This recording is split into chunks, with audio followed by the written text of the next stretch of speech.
Linnea, vår nästa gäst slog igenom i succéserien Young Royals och har sedan dess tagit klivet ut på den internationella scenen. I fjol syntes han i 28 Years Later och senare i år har han varit med i nya Hunger Games. Men idag har han också fått en helt annan titel av tidningen Café. Sveriges bäst klädda man 2026, Edvin Ryding! Wow! Tack så mycket. Fashion icon. Tack. Ska du vara det också? Ja.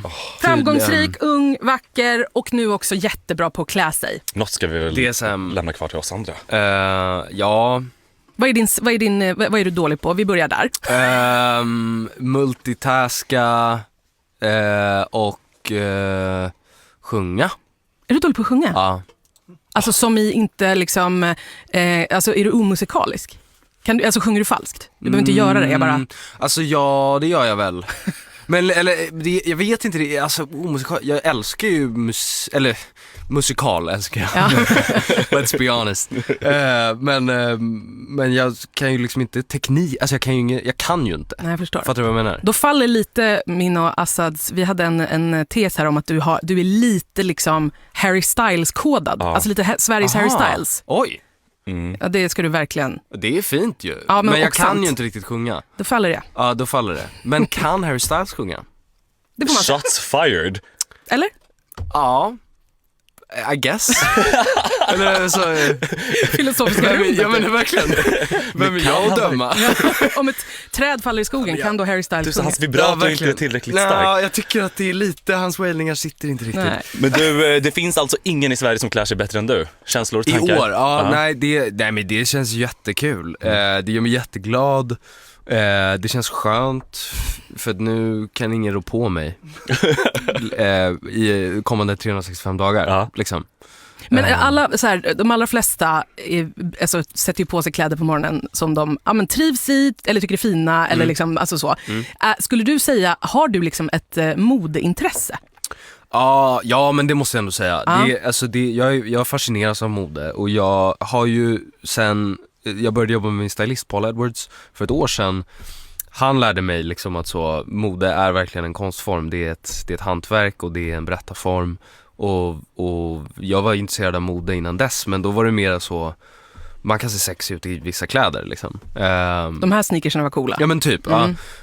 Numera är det ju liksom man kan berätta historier med. Det är en helt annan grej för mig. Och det kanske syns ju hur jag klär mig. Ja, för du nämnde det när du liksom på Ellegalan att motivering var ju då att du använde mode för att berätta liksom berätta historier. Vilken historia tycker du att berättar du idag?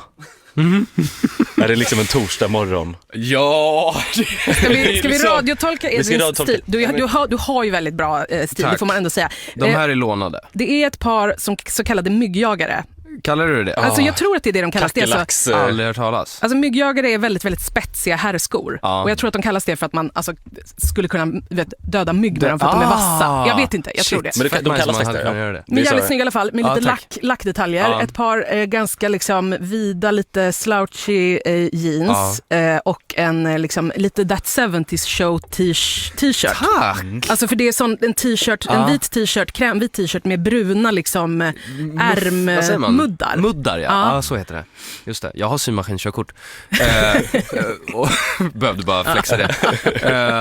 Men ja, det är lite 70-tal kanske idag. Alltså man säger så här, du säger så här, mode kan berätta historier. Jag förstår att det är svårt att säga så här, vad berättar din t-shirt om det idag? Men vad lägger du i det då? Alltså en ärlig fråga, vad är att berätta en historia genom mode? Vad betyder den meningen? Alltså jag skulle väl inte säga att jag applicerar, det vore en lögn att säga att jag applicerar det på hur jag klär mig varje dag. För att jag tycker också, eller jag värderar väldigt högt att klä sig bekvämt och liksom må bra, känna sig bekväm och trygg i det man har på sig. Men till exempel typ när vi var på Oscarsgalan så hade jag en look som kändes väldigt regal och kunglig, för då ville vi liksom blinka till varför jag överhuvudtaget fick gå på Oscarsgalan, vilket var Young Royals, och det var det vi ville berätta med den historien liksom. Ja, just det. Vad mer? På 28 Years Later-premiären är det en röd läder utstyrsel, och det var liksom en spegling till att min karaktär dör en väldigt våldsam död i den filmen, spoiler alert. Men, och det låter väl kanske inte som de mest avancerade, djupa berättelserna, men det handlar ju om att skapa en karaktär, tycker jag, och att liksom, men jag vet inte, bära kläderna men också låta kläderna bära dig på i någon vacker liten dans kanske. Har du några no-nos, alltså såhär, som är såhär, ja men jag gillar mode, jag gillar kläder, men jag grejer inte färgen orange. Alltså förstår du vad jag menar? Har du några sådana? Just färgen orange har jag ju inte på mig speciellt ofta, tyvärr. Jag vill ju tycka att jag har ganska många olika kläder, eller färger i min garderob, men det har jag nog inte om jag ska vara helt ärlig. Men ja, ett par tajta jeans kanske. Fast dock nu, jag satt i morgonstudion nu precis med Daniel Lindström som är alltså modechef på Café, och han började prata om att tajta jeans är på väg tillbaka, ja, och jag kände, nej men alltså jag började få kallsvettningar liksom. Det är ju fram liksom med the tucking panties och typen, alltså det är ju verkligen såna här väldigt Paradise Hotel jeans som är som liksom tights på väldigt muskliga ben. Och det ska helst vara några tokiga små detaljer, lite som man bara, är det ribbat? For whose pleasure? Ja, det är liksom ribbat for whose pleasure. Lite så. På låren är det ribbat också, det är jättekonstigt. Du Edvin, du är kvar här, vi ska prata vidare med dig, men först lite Taylor Swift. På morgonpasset i P3 med Assad och Linnea, och vi har fått äran att ha Sveriges bästklädda man enligt både L men även Café, Edvin Ryding. Hej. Hej. God morgon. Du, får jag bara fråga, vad innebär det mer än titeln? Alltså, ska du göra så, blir det krogshow? Åker man runt och liksom ja, du åker på turné. Modellar. Alltså, vägkrogarna. Folkparkerna.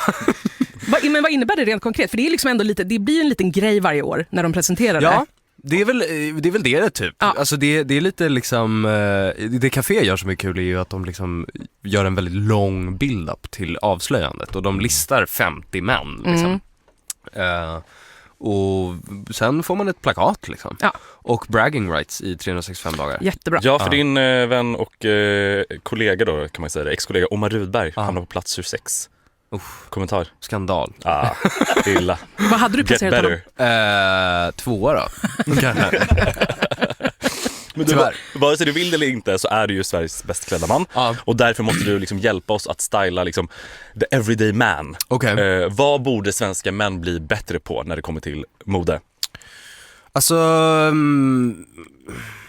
jag tycker ju egentligen att det är inget fel att ha tight på sig så länge det är upp till. Och det tycker jag att det finns många svenska män som liksom kvalificerar för det. Alltså som skulle kunna bära det liksom, men som inte riktigt vågar. Vilket är lite synd. Så det skulle jag vilja uppmana folk att prova. Jag tycker ju också att män, ja, precis som kvinnor, men alltså just att, för precis som du säger, kan män vara rädda för tight, för att de kanske bara säger, men magen, alltså det blir osmickrande så här. Helt rimlig känsla som väldigt många har. Men jag kan också säga, det är ganska snyggt.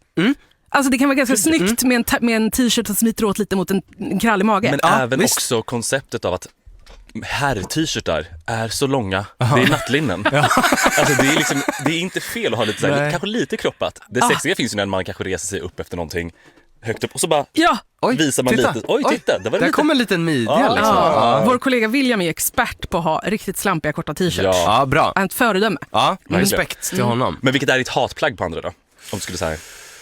Och gärna tight. Killar vågar upp till, men hatplagget. Hatplagget på män då. Ja, helst. Eller om du vill ge det efter kvinnorna så kör.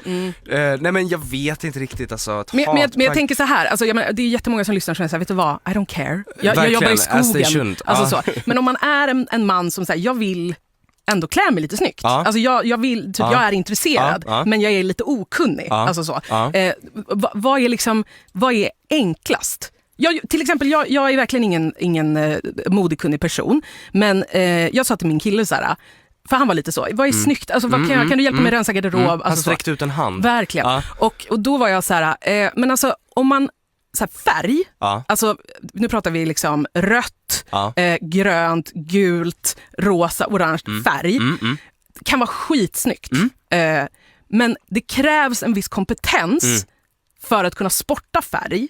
Om man inte känner att man har den kompetensen så är det mycket, mycket enklare att jobba med liksom jeans, vitt, mörkblått, svart, grått, kanske brunt, kanske militärgrönt. Alltså så här, och det, jag menar inte att så här, killar får inte ha färg på sig, du fattar vad jag menar. Men har du någon sån grej som är så här för noobs? Alltså jag hade egentligen inte kunnat säga det bättre själv. Det är ett mycket bra tips. Och då tycker jag också att så här, man kan introducera en liten klick. Alltså om man vill börja liksom doppa tårna i lite modigare mode. Prova en liten klick av en liten scarf. Ja, men en liten scarf. We all thought it. Nej men liksom, eller jag vet inte, jag har en röd strumpa på mig idag. Alltså jag vet inte, det kan vara liksom lite såna där börja introducera lite små detaljer, för det är ofta detaljerna som gör looken, tycker jag. För jag tänker att det är väldigt vanligt, vi ska runda Thomas, men jag tycker att det är väldigt vanligt att män kanske har så, det här var snygga röda shorts och det här var en snygg blå tröja. Och så är man så, fast nu ser du ut som Bart Simpson.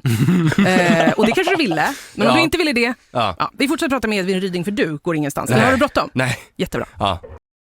Storm 2 med Generation och Yung Lean. Ni lyssnar på Morgonpasset i P3 med Assad och Linnea, men även Sveriges bäst klädda man Edvin Ryding, som nu också är aktuell med film. Ja. Du, i höst syns ju liksom i den här nya Hunger Games-filmen. Är det nu du tar över Hollywood? Det vore ju en smärre skräll, kan jag själv känna. men jag ser väldigt mycket fram emot det liksom. Och jag hoppas ju att jag inte är bortklippt. Men det tror jag inte. Är det sån klassisk Hollywood-skräckis att man är så... Ja, men det händer ju. Ja, men det händer ju. Men sen, jag såg trailern och var så, jag bara, men okej, jag är med i liksom en närbild typ. Alltså jag har en replik i trailern. Det vore lite konstigt att klippa bort mig efter det. Men det är också pissstort. Hunger Games, en av våra största liksom franchises i Hollywood. Det är ju supermäktigt. Det är nog min favoritfranchise, skulle jag säga, of all time. Vad spelar du i nya Hunger Games? Jag spelar en styliststudent. Passande. Som heter, han heter Vitus. Han bor då i The Capital och är liksom en av de lite så hjärntvättade individerna i den här världen. Och han och hans bästa vän Proserpina, de blir tilldelade District 12, som storyn då kretsar kring. Och de ska typ borsta deras hår och borsta deras tänder och raka deras ben. Hur stor är rollen ish? Nej, men den är inte jättestor. Men de... Hur många lines hade du? Ish. Men jag vet inte, vi kastade ju in grejer också, så att det är liksom lite svårt att mäta det i det, men säg att jag kanske kommer... Jag vågar inte säga alltså. För det finns att de var klippt bort. Det är så jobbigt att de var klippt bort. Jag hade 200 repliker. Ja, och sen så är det så en replik kvar. Men hade du varit... för känslan är att du hade varit en katastrofal deltagare i riktiga Hunger Games. Eller? Var det taskigt? Nej, det är nog ganska accurate. Eller, jag vet inte. Men du känns som du kan det sociala spelet i alla fall. Ja, jag hade typ manipulerat folk, tänker jag.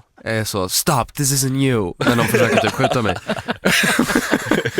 Let's talk about this. Men kan man någonsin vara sämre än finaste Pita, som vars talang var baka bröd? Ja, alltså, jag tror nog du hade gjort det. En hjälte. Ja, men jag hade kanske hållit eller han gick ju och vann i och för sig, så att jag kanske inte hade outwon him. Men det ska bli en väldigt spännande film. Alltså jag vet inte om ni har läst boken, men det är... Absolut inte, men vi har sett filmerna. Ja, men den här berättelsen är ju väldigt, väldigt spännande. Och det är en film med mycket färg, vilket alla på sätt var väldigt glada över. Vad betyder det, mycket färg? Alltså du vet, det har varit lite så diskussion senaste typ året om att film har tappat färg. Okay. Att allting har gradats till en grå skala liksom. Det är väldigt matt. Medans nu med Hunger Games då, så är det liksom, det är 70-talstema, så det är bara färger överallt. Klatschigt! Ja, det är så jävla mycket färg, och det är liksom glädje när man ser bilderna. Sen är det en så mörk historia, så det blir en rolig kontrast då, kan jag tänka. När du var här sist så har jag för mig att vi bara så här, Hollywood-svensk, och du bara, nej, men nu måste vi väl ändå, alltså det här, nu är väl ändå lite Hollywood-svensk. Oscarsgala. Det är Oscarsgala, det är liksom, du har gjort 2 filmer med Ralph Fiennes, jag vet inte hur man uttalar det. Ray Fiennes. Glenn Close, Icon Legend. Icon Legend. En riktig doma. Hur är det här, alltså hur är Hollywood-livet? Nej, men hur funkar det? Alltså hur är det att vara där, alltså, i den världen? Men alltså jag har ju liksom inte, alltså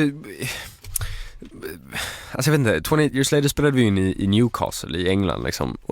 Och i Hunger Games, jag hade mina dagar i Berlin. Men du missförstår, liksom, alltså när vi säger Hollywoodlivet så menar vi det där. Ja, det är inte liksom det geografiska nej. som är viktigt. Men jag är ju fortfarande väldigt svensk tror jag i de sammanhangen liksom, och jag börjar lära mig ändå och ta lite plats liksom. Men jag är fortfarande ganska awkward. Men så det som var skönt med Hunger Games var ju ändå att alltså jag kunde ändå lära känna, det var en så stor ensemble så jag kunde ju lära känna folk som var betydligt mycket mer bekväma i det sammanhanget än vad jag var. Så jag fick liksom lite hjälp på traven. Men jag lär mig, jag lovar. Nästa gång jag kommer tillbaka, då kommer jag ju vara... Men jag tänker Oscarsgalan där. Att du går runt där på Oscarsgalan, det måste vara helt jävla sjukt. Träffade på några kändisar, alltså idoler kanske som du var så, kunde mingla med lite, eller var det bara alltså var man blyg och svensk som man alltid är? Nej men jag visste att det var där, min default var ju där. Så att jag tänkte att nej, men nu, jag ska fan mingla. Jag ska vara social nu. Och jag hade med en av mina amerikanska agenter. Och han var också så inställd på att han var så I'm gonna do stuff for you today man. Så fint. Och vi träffade, känner ni till det här Hot Ones? Nej. Det här YouTube där de sitter och käkar hot wings och stark sås och svarar på frågor. Så de sitter och gråter när de svarar på frågor för det är så starkt. Träffade honom och min agent började vara så här bara, you guys should do something. Och han bara yeah. Det är lite som en wingman som försöker lite för mycket. Verkligen. Alltså bless him. Jag älskar Chris, men min agent, men det var ett långskott. Det var det. Också så kul bara så här, vad såg du på Oscarsgalan, Edvin? Killen som gör hot wings. Han som gör hot wings. Vet du? Han som äter starka kycklingvinnar på YouTube. Honom liksom... träffade jag. Linnea, vi kanske måste ta över här som agenter, känner jag. Men du, Edvin Ryding, stort tack. Grattis tack. Till Sveriges bäst klädda man. Tack, men också snälla. Grattis till Hollywood-succén. Fortsätt komma tillbaka till oss fast du blir jättekänd. Jag lovar, tack för den här stunden. Tack ska du ha.